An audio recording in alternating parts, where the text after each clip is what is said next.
savez que la grande question qui se pose, c'est de savoir comment nous percevons les astres.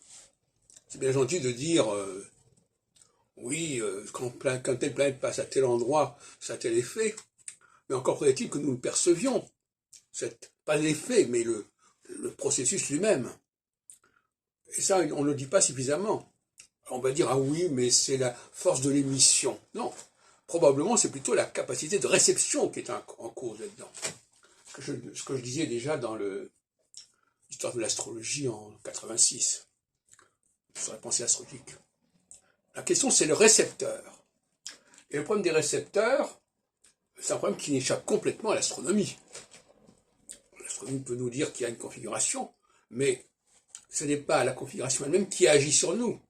Elle agit sur nous que parce que nous sommes capables de capter cette configuration et de l'interpréter psychiquement, consciemment, disons. Et puis un deuxième problème qui se pose, qui vient de s'ajouter, c'est le fait que il nous faut aussi repérer autour de nous des personnes qui sont en mesure d'assumer la phase en question, de la guider, cette phase en question. Et là aussi, ça implique aussi une perception particulière de la population.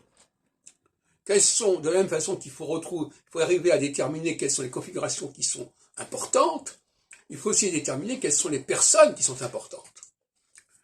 Quelle est la corrélation d'ailleurs entre ces deux plans, voyez-vous? Et donc là, dans les deux cas, on est dans le domaine de la perception subconsciente.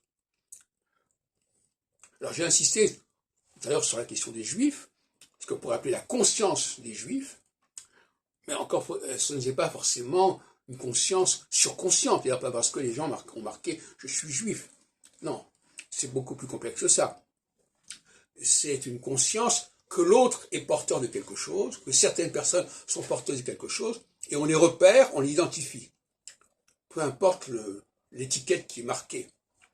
De la même façon, pour capter les configurations astrales, il ne s'agit pas non plus de déterminer, de savoir que telle planète s'appelle comme ceci ou comme cela.